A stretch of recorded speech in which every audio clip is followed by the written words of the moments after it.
Au lycée Sainte-Thérèse de la Fondation des apprentis d'Auteuil, c'est l'heure du temps d'aumônerie pour la seconde générale et technologique. Aujourd'hui, au programme, une discussion autour de l'intériorité avec Sylvestre Wozniak, le directeur de l'animation pastorale de la Fondation. Entre adultes, on voudrait réfléchir à la façon dont on peut aider les jeunes, vous, à cultiver leur intériorité. Ça m'intéresserait de savoir, vous, le mot intériorité, qu'est-ce que ça évoque pour vous? Intériorité, pour nous qui sommes jeunes et qui ont, comme lui, comme tout ça, moi j'aurais transformé ça en caractère et façon d'être. Personnalité, ouais, façon d'être. Alors, caractère, façon d'être. C'est ton cœur, moi c'est ce que j'entends par là, c'est ton cœur. Ouais. Voilà. Les sentiments.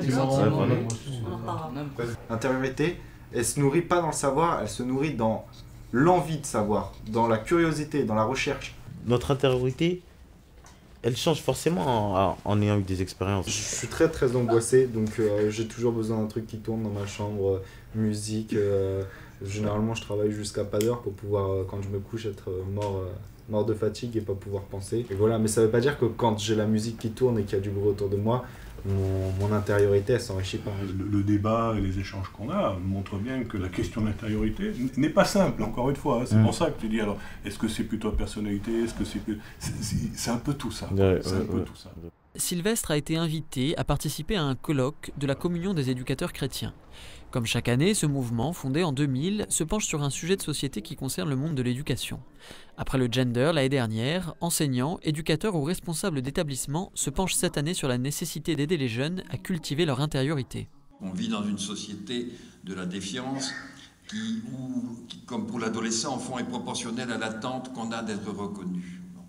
Et ça va jouer très fortement au niveau des jeunes. L'enjeu, moi je crois essentiellement, c'est de leur développer la prise de conscience, d'avoir en eux un espace de ressources personnelles dans les souvenirs, leurs croyances, leurs valeurs, et sur lequel ils peuvent s'appuyer régulièrement pour pouvoir aussi s'ouvrir aux autres. L'enjeu, c'est vraiment de permettre à des personnalités libres de s'édifier. On ne peut s'édifier dans la fuite de soi, dans l'invasion du vacarme. On s'édifie lorsqu'on est capable de prononcer un « je » vraiment libre. Et pour cela, il faut être capable de retour sur soi, d'une intériorité qui soit paisible. On a des pédagogies, je crois, nouvelles à découvrir. Des pédagogies nouvelles à expérimenter, car les enseignants, et particulièrement ceux des filières professionnelles, ne peuvent plus se contenter d'enseigner. La conscience, d'avoir conscience de soi, fait que nous sommes des dérégulateurs de nos instincts. Moi, je suis enseignant de français et d'histoire-géographie. Je suis censé transmettre tout d'abord ma discipline. Mais ce que je considère comme étant aussi essentiel à mon métier, c'est d'accompagner des personnes, qui sont mes élèves, dans leur développement. Donc comme je les regarde comme des personnes humaines, j'ai le sentiment que je dois les accompagner. Et c'est le sens que je veux donner aussi à mon activité d'éducateur et pas seulement d'enseignant. Il y a toutes ces problématiques et tout ce qui les hante de l'intérieur que la vie quotidienne partagée avec eux nous révèle. Et c'est notre plus grande difficulté d'aller toucher ce fond de l'être. En fait, l'intériorité, ça fait partie intégrante de l'éducation. Donc finalement, ce n'est pas combiné, mais c'est plutôt comment, dans l'intériorité, parvenir à toucher l'être pour parler de son être et en même temps cheminer avec lui pour l'amener vers des choses plus intéressantes dans une construction de vie.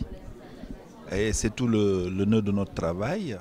Des ateliers aident les participants à aborder de manière plus concrète la problématique de l'intériorité. Une aide recherchée par le père de Colnay de l'abbaye d'Ourscan qui vient de créer un patronage pour les jeunes de sa paroisse. Ma question, c'était au niveau éducatif, et c'est ce qui m'intéresse dans ce colloque, c'est comment je peux faire, en lisant la question humaine, psychologique, anthropologique, comment je peux faire pour être conducteur, donc éducateur, pas seulement évangélisateur. Moi, ce que je veux, c'est les pousser à chercher ces gamins. Je veux qu'ils cherchent la présence qui est en eux. Une fois qu'ils vont la chercher, moi, je peux leur dire, en effet, que j'ai un nom. J'ai un nom, et c'est lui qui le cherche, et ben moi, je lui ai donné ma vie. Mais il faut qu'il le cherche, il faut qu'il se mette en recherche. Ce que je veux, c'est qu'il soit libre. À défaut d'apporter une réponse toute faite de l'intériorité, ce colloque aura permis d'embrosser toute la complexité. Il aura surtout permis à tous les participants de s'interroger sur leur propre intériorité.